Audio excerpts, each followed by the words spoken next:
Hello everyone, good morning. This is TNS Charishma of CSIT first year, and the subject I'm gonna present today is BEE, that is Basic Electrical Engineering, and my roll number is 21951A3323, and my ATT Tech Talk topic is History of Motor Production.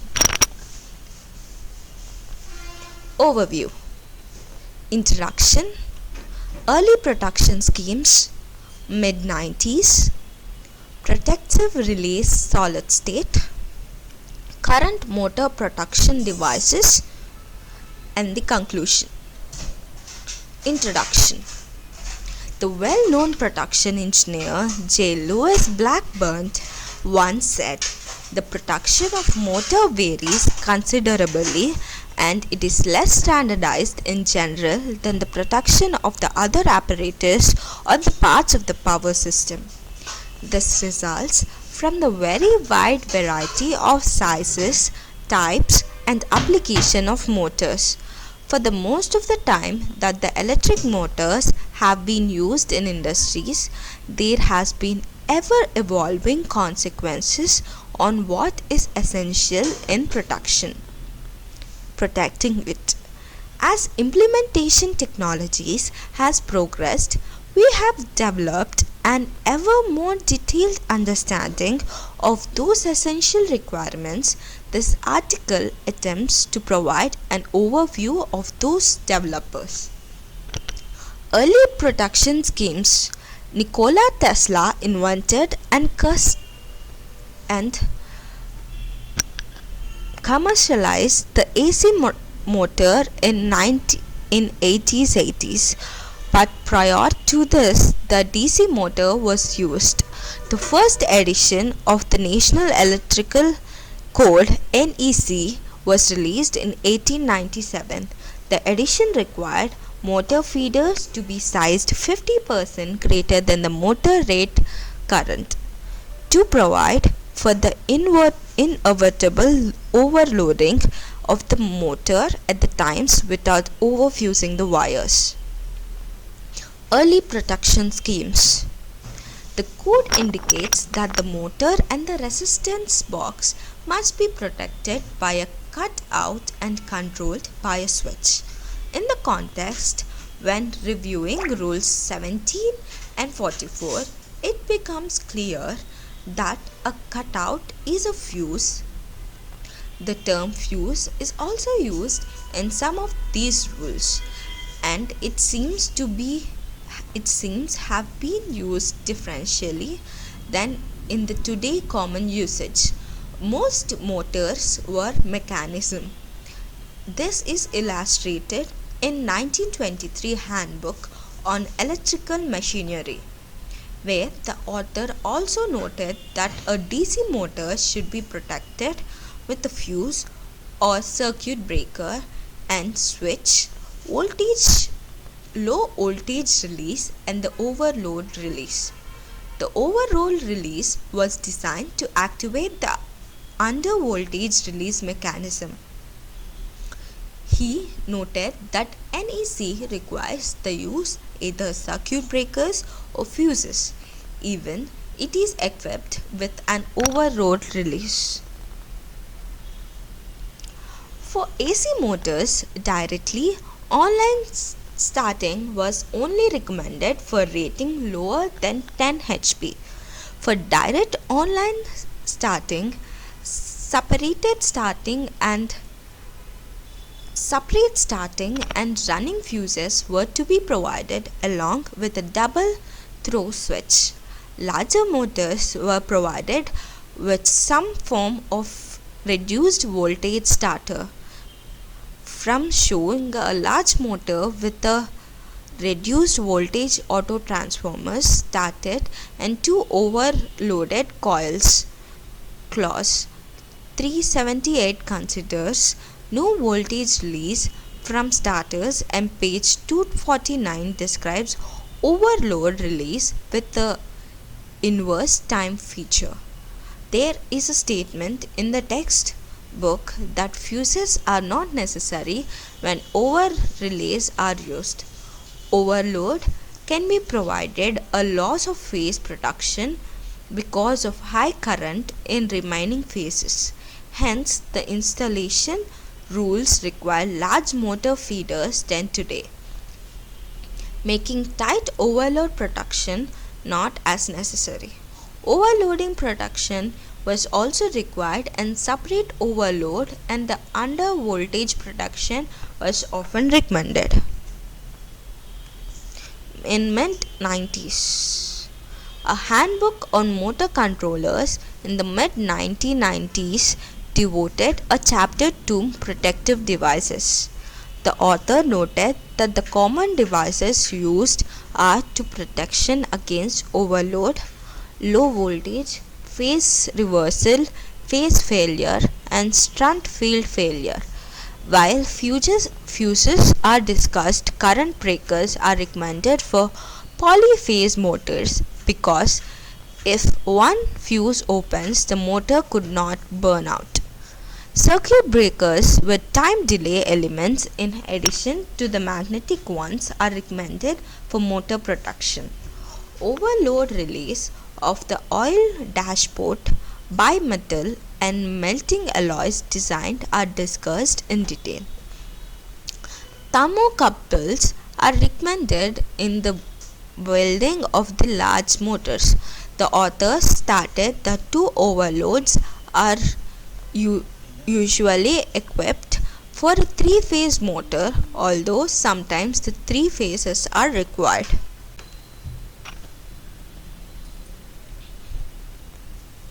Two versions of undervoltage protection are examined: low voltage released, which are allowed the motor to restart when voltage is re-established, and low voltage protection, which required manual intervention after voltage is restored.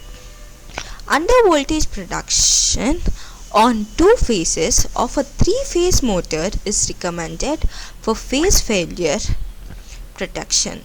In the context, the motor is assumed to be isolated for short operating duties such as elevator. Phase failure protection for the circumstances where adjacent operating motors will be provided, regenerated voltage is not considered. Several schemes for phase reversal are discussed with the goal of protecting against maintenance error. Many schemes for protection of DC motor are also presented.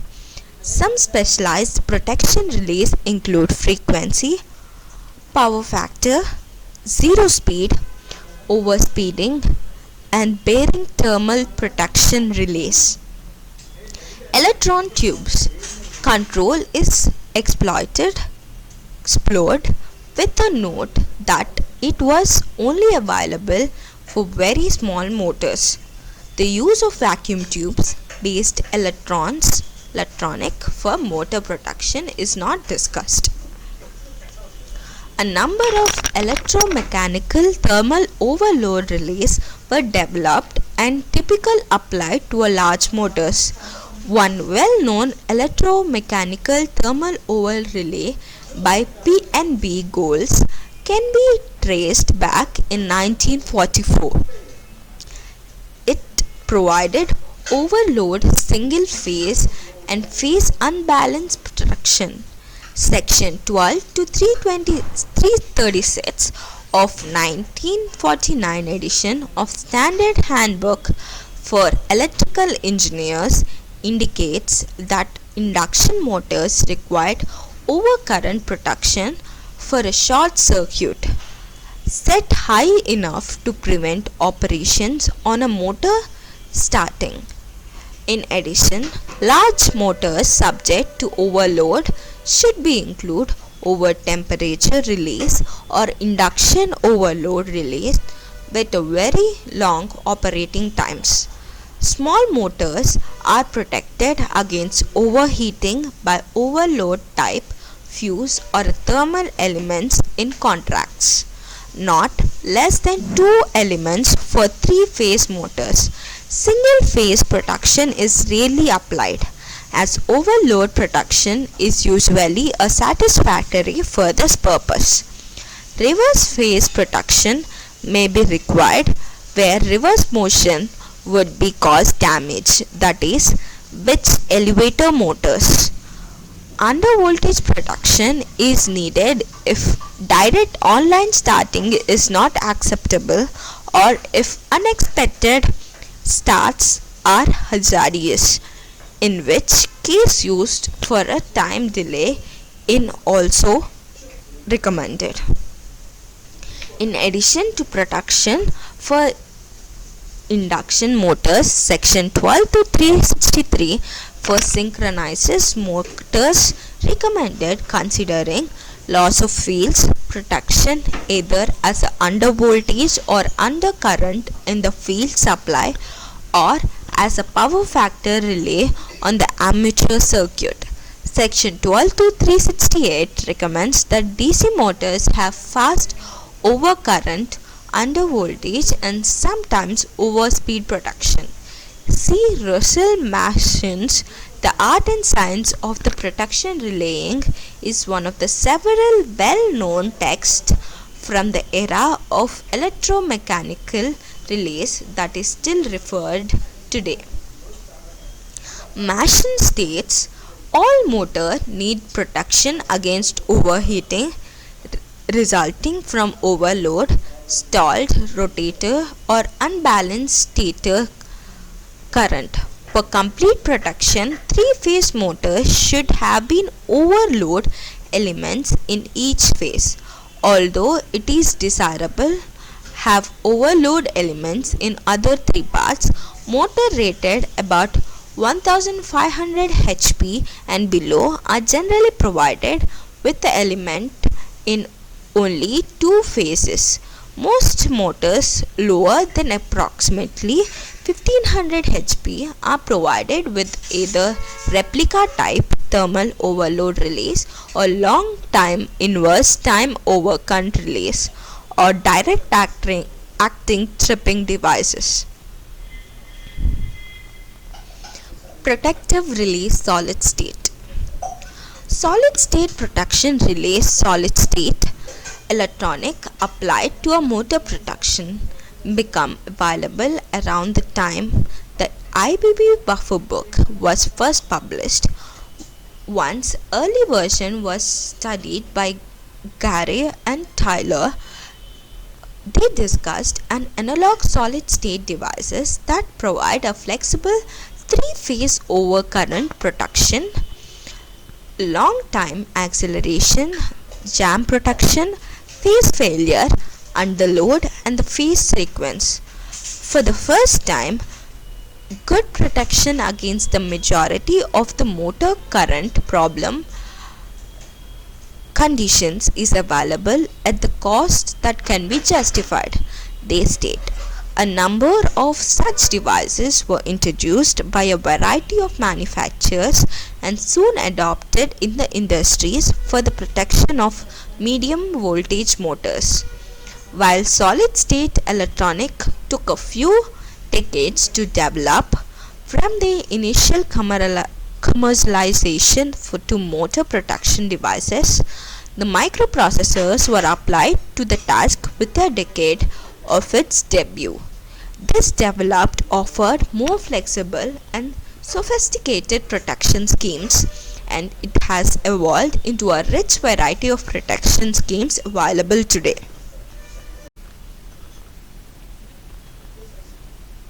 Current motor protection devices.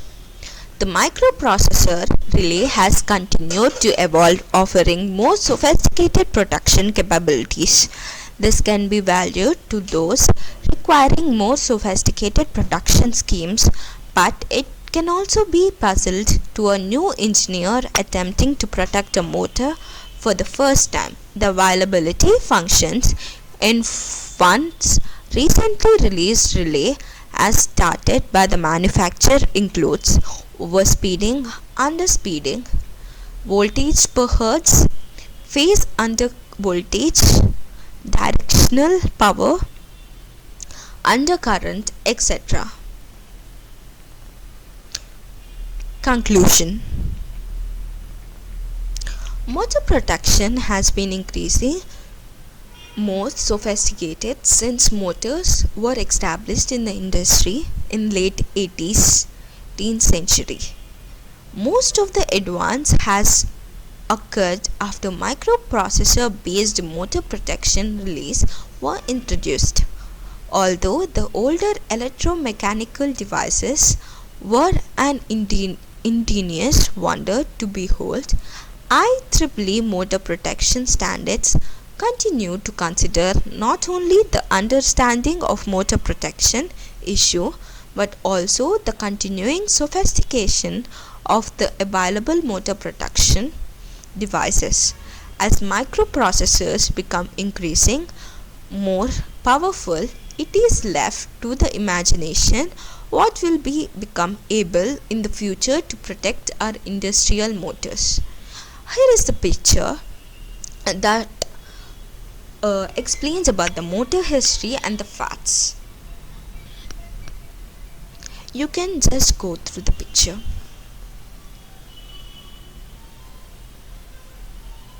The image of Nikola Tesla is also available over there. And some facts on motor protection is also available.